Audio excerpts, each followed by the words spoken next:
자, 안녕하세요. 보건행정 담당하고 있는 김희영입니다. 예전에 어떤 분이 이런 말씀을 하시더라고요. 보건행정 뭐 이런 학문이 다 있습니까? 이런 과목이 다 있습니까? 이러면서 감탄하시더라고요. 너무 쉬워서? 아니요. 말도 안 되게 어려워서. 그러셨던 분이 1년 공부를 딱 하고 나서 제일 쉬웠던 게 보건행정이다 라고 얘기를 하시더라고요. 결국 그분은 보건행정 만점을 받으셨습니다. 자, 이게 뭔 소리냐면요. 보건행정은 진짜 어려워요. 왜? 우리가 평상시 사용하지 않는 용어들이거든요.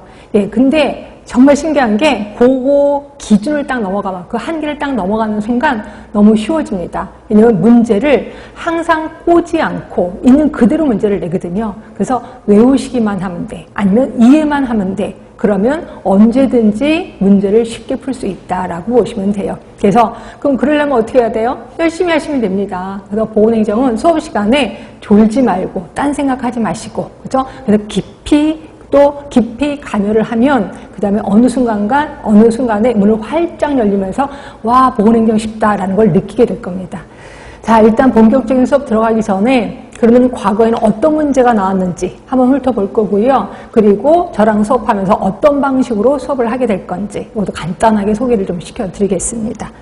자, 보겠습니다. 자, 보시면 작년에 올해 공개된 문제를 좀 정리를 해봤거든요. 자, 보시면 이론적인 기초, 여기에는 이제 역사가 있을 겁니다. 근데 공중보건보다 보건행정이 역사 부분은 좀 자주 나옵니다. 그래서 한 문제 정도 좀 나왔고요. 역사는 한 문제입니다. 그다음에 가장 많은 부분을 차지하는 게 조직 부분이에요. 그러니까 조직은 워낙 범위가 넓고 여기는 인사 쪽도 있어서 그런지 7문제 나왔습니다. 그럼 옛날에는요. 과거도 보시면 거의 비슷합니다. 작년에도 7문제, 5문제, 또 7문제. 그래서 거의 비슷하게 많은 분량을 차지하고 있는 게 조직이라고 보시면 되고요. 그 다음으로 많이 나오는 게 요겁니다. 보건의료 체계. 그리고 보건의료 체계하고 사회보장제도를 하나로 묶으면 거의 10문제입니다. 거의 50%다 이렇게 보시면 돼요. 그래서 저는 보건의료 제도, 체계, 사회보장제도 이쪽에 좀 시간적 투자를 되게 많이 할 겁니다. 과거에도 보세요. 조금 많이 나온 부분이 이쪽 부분이다. 이렇게 생각하시면 될 것 같고, 그다음에 원래 기획과 정책이 과거에 보면 문제가 좀 많이 나왔거든요. 근데 이번에 하나도 문제가 안 나왔습니다. 또 이 부분에 대해서 아니 그럼 보건행정은 어디 갔어? 보건행정의 거의 하이라이트가 기획과 정책인데 이 부분이 하나도 안 나왔다. 그렇다고 앞으로도 계속 안 나올 거다라고 생각하시면 안 돼. 이 부분이 난이도를 결정하는 데 딱 중요한 문제가 이쪽 부분이거든요. 그죠? 그 다음에 이제 경제 부분, 그래서 이제 예산 부분이 한 문제 나왔습니다.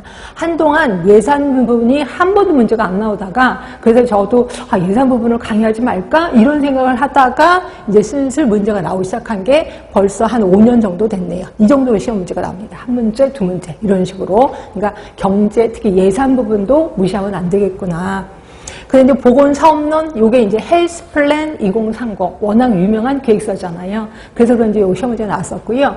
이거랑 별개로 제가 법 부분만 따로 이제 분석을 좀 해봤더니 법만 5개 쪽에 문제가 나왔습니다. 아예 대놓고 의료법에 의거해서 또는 지역보건법에 의거해서 또는 노인장기요양보험법에 의거해서라고 문제도 아예 법 얘기가 나옵니다. 이게 예전에는 요 정도 나왔거든요. 한 문제, 두 문제, 세 문제 점점 많아진다라고 생각하시면 될 것 같고요. 그래서 보건행정은 법 쪽을 무시할 수 없다라고 생각하시면 될 것 같아요. 자, 그럼 하나하나 보도록 하겠습니다. 자, 이론적 기초에서 제가 여기 이제 노란색 글씨가 있을 거예요. 이게 이제 2024년도 올해 나왔던 문제다 이렇게 보시면 되고요. 자, 역사, 특히 한국의 역사 부분이 시험 문제에 나왔었고, 예전에는 공중보건의 의미, 앤더슨 모형, 보건행정의 특성, 그러니까 보건행정인데도 불구하고 공중보건의 의미가 이제 시험 문제 좀 나왔었고, 그 다음에 앤더슨이라는 사람은 자주 나옵니다. 앤더슨의 공중보건 사업의 3대 수단. 그 다음에 보건행정의 범위, 이런 것들이 시험 문제 좀 나왔었거든요. 근데 올해는 한국의 역사, 이 부분이 시험 문제 나왔었다. 자, 보건행정의 조직, 아까 제일 많은 부분을 차지하는 곳이 이곳이라고 했는데, 자, 여기 비공식 조직의 특성. 그래서 제가 수업할 때도 대부분 공식 조직이 있고 비공식 조직이 있는데 어떤 부분이 시험 문제 많이 나오냐면 비공식 조직이 시험 문제 많이 나온다라고 했는데 이것도 역시 우리의 예상을 뒤엎지 못했었습니다. 그대로 나왔고요. 그 다음에 델파이 기법이요. 워낙 유명한 델파이 기법. 그래서 스와트 분석도 중요하지만 스와트 분석도 자주 나옵니다. 근데 올해는 요거 대신에 델파이 기법 요게 나왔다 하시면 될 것 같고, 그 다음에 이제 맨날 보건복지부 소속 기관 이런 걸 물어보다가 올해는 질병관리청의 소속 기관을 물어봤습니다. 그렇죠? 그래서 이것 때문에